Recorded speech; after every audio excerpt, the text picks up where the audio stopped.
I'm telling you this because I don't know how long the details will stay the same. Every time I say it out loud, something shifts. A date, a face, a distance I was sure of before. So if I'm careful now, if I tell it the way I remember it, maybe it'll hold. You don't need to believe me. I don't even expect you to. I just need you to listen. I grew up in a small town in Alaska, not the kind people imagine when they think of danger or survival. Nothing dramatic, no constant storms, no heroic isolation.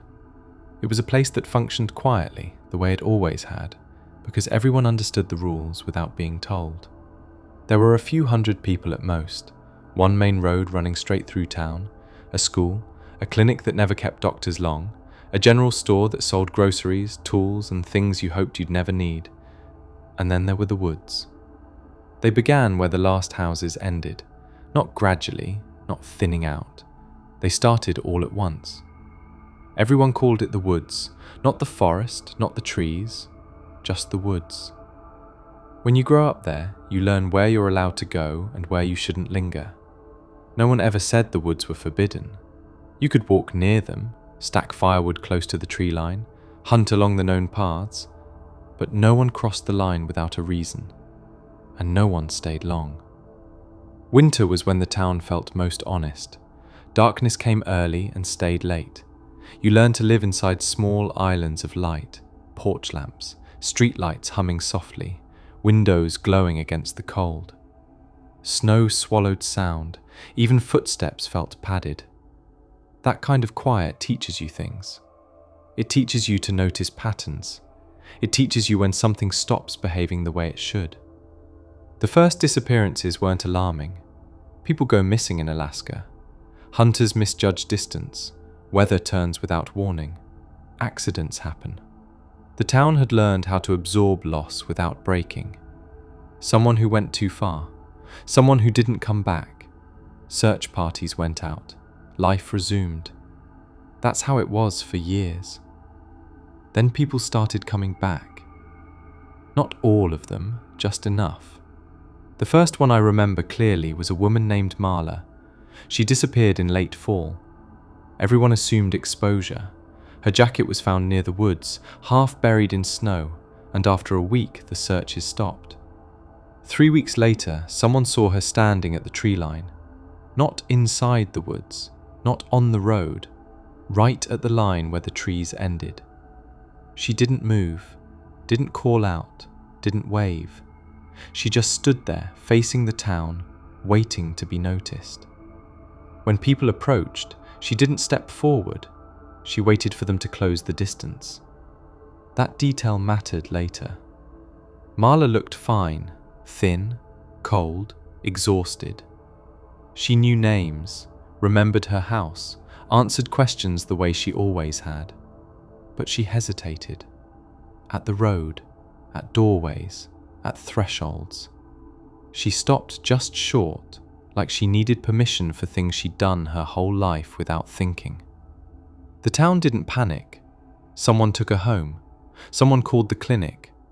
The explanations settled quickly. Disorientation, trauma, hypothermia. People wanted that to be enough. Marla left town 2 weeks later. No announcement, no goodbye. Just gone. That's when people started paying closer attention to the woods. Not with fear, with caution. More people disappeared after that, and some of them came back. Always the same way, at the edge, at dawn or dusk, waiting. None of them ever crossed the line on their own. Dogs wouldn't go near them. Children watched them too closely. Adults avoided saying their names. There were things the returned never did. They didn't raise their voices. They didn't argue. They didn't step back into the woods. And they never stayed. If you're wondering why people didn't leave sooner, that's the wrong question. People did leave. They just didn't talk about it. I was in my early 20s when I realized something else was wrong. The woods weren't changing. They weren't growing. They weren't crossing the road. They were waiting. And sometimes, late at night, when the town was quiet and the snow hadn't fallen yet, I would see someone standing just inside the trees. Not clearly, not enough to describe, just a shape, still, facing the town, always in the same place, always watching. That was before it started using voices. Once you notice a pattern, you can't unsee it. And once the town noticed what came back from the woods, everything adjusted around that knowledge, even if no one said it out loud. The returned never came back quickly, never the same day, never while search parties were still out. It was always later, days, sometimes weeks, long enough for the town to accept that they were gone. And when they returned, it was never with urgency, no running, no calling out. They stood at the tree line, waiting. Someone always noticed eventually, a hunter, a kid walking home, a driver slowing down because something felt off. The reaction was always the same. Hesitation first, recognition second, relief trying to form and failing halfway through. The returned didn't wave. They didn't step forward. They watched. If someone approached, they stayed where they were until the distance closed naturally. They never crossed the road alone, never stepped onto gravel unless someone else was already there. The road mattered. Returned people hesitated at it like it was water they couldn't see the bottom of. They stopped at the edge, boots inches from the gravel, eyes fixed ahead, waiting. If someone reached out, just a hand, just a gesture, the returned would follow. Not eagerly, carefully, as if each step required confirmation. They remembered names, faces, family ties, but their memories felt rehearsed. They spoke in short, complete sentences, no rambling, no complaints, no anger about being searched for or given up on. When asked what happened in the woods, they gave vague answers, got lost, fell asleep, wandered. They never mentioned the trees, they never mentioned voices, they never mentioned seeing anyone else. And they never asked why the woods felt so quiet.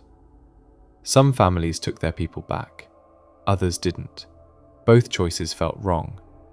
Those who stayed acted like guests in their own lives. They waited to be invited into rooms they had grown up in. They paused before sitting, before eating, before speaking sometimes. They watched people when they thought no one noticed, studied habits, learned rhythms, and then, quietly, the town helped them leave. No arguments, no scenes. A ride south, a bus ticket, a packed bag left on a porch. The returned never resisted. They seemed relieved. I started to understand something then. The woods didn't want them back. Not like that. It wanted something else. That was when more people began noticing the figure. At first, it was children who mentioned it. They always notice things adults refuse to name. There's someone standing in the trees. He doesn't move. He's always there when it's quiet. Adults corrected them gently. Shadows, branches, imagination. But the descriptions kept repeating. Not a monster, not an animal. A person-shaped absence. Standing just inside the woods, facing the town, never crossing the line. Different people described different details, height, clothing, posture, but the behavior was always the same. Still, patient, watching. Dogs refused to face that part of the tree line. They pulled away, whining, tails low, bodies angled toward town. I saw it once. It was late, winter again. No wind, no snow. The kind of quiet that makes your ears ring. I was driving home when my headlights caught the edge of the woods, and there it was. Not stepping forward, not retreating, just standing between the trees, where the darkness was thickest. I couldn't describe its face if you asked me to. I don't even know if it had one. But I knew, without doubt, that it was watching the road, watching the town, waiting for someone to come closer. The thing about the figure was this. It never moved toward anyone. But sometimes it leaned, not forward, not fully, just enough to suggest interest. That was when the voices began to change. At first, they were imperfect, close but wrong, names mispronounced, familiar tones without the right rhythm. Then they improved. They learned how people sound when they're tired, when they're worried, when they're trying not to scare someone. The voices never came from the town, always from the woods, and they never crossed the line. One night, someone I knew came back. Not a stranger, not a distant acquaintance, someone whose voice I recognized without thinking. They stood at the tree line and called my name. Not loudly, not urgently, the way someone does when they don't want to draw attention. I stepped onto the road before I realized what I was doing. They smiled, and then they stopped, right at the edge. They didn't step forward. They couldn't. Instead, they asked me something small, something harmless, something that required me to take just one more step closer. That's when I understood. The woods weren't trying to trap people. They were practicing. They were learning where the line was.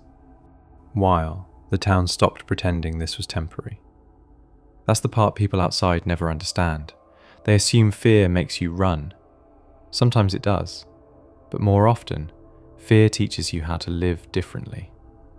The town didn't announce new rules. No meetings, no signs, no warnings posted anywhere. The rules just settled. People stopped going near the woods alone. Kids were taught which paths ended early and why they shouldn't ask what was beyond them. Hunters learned when to turn back without counting how far they'd gone. And when someone disappeared, the searches changed. They were shorter, quieter, less hopeful. Not because people didn't care, but because they understood what caring too much could cost. Returned people were handled gently. That's the word everyone used. Gently. They weren't questioned aggressively. They weren't accused. They weren't tested. The town learned that pushing for details only made things worse. Instead, people listened. They nodded. They accepted vague answers. And they watched. The returned were never allowed to stay long. Not officially. But everyone knew. A few days, a couple of weeks at most. Long enough to rest. Long enough to remember how to be human. Then someone would quietly help them leave. South. Always south. A ride, a ticket, a destination chosen quickly before hesitation could set in. No one ever said why they had to go. The returned never asked. They packed when they were told. They thanked people too often. And when they left, the town felt lighter. Not safer, just less observed. I realized then that the woods didn't need the town to panic. It needed the town to cooperate. The figure never moved closer, never stepped out from between the trees, never crossed the road. Years passed and it stayed where it always had been, watching, waiting, learning. But the voices didn't stay contained.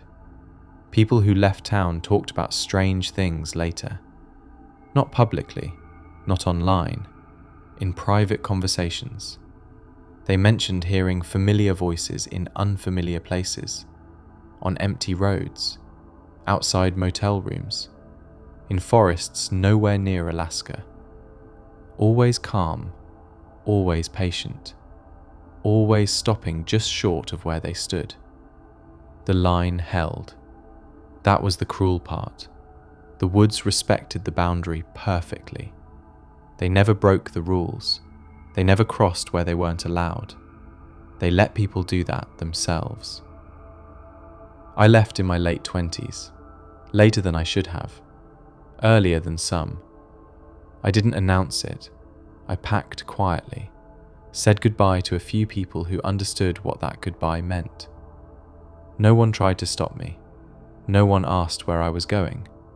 They knew better. The last night before I left, I stood on the road and looked at the tree line. The woods were still. The figure was there, just inside, watching. It didn't move. It didn't lean. It didn't call my name. That frightened me more than anything else. I live far from that town now, far from Alaska, far from the woods, and most days that feels like enough. But sometimes, late at night, when everything is quiet and the world feels padded and distant, I catch myself listening. Not for footsteps, not for voices, for hesitation, for the moment before something asks me to come closer. That's why I'm telling you this. Not as a warning, not as a confession, but as a record. This is how I remember it, for the moment. If you ever find yourself near a place where the trees feel too still, where people speak carefully and leave without explanation, remember this. The danger isn't that something is trying to cross the line, it's that it doesn't have to. The woods are patient, they always have been, and they're very good at teaching people where the line is. If this echo stayed with you, stay with us. Subscribe for more.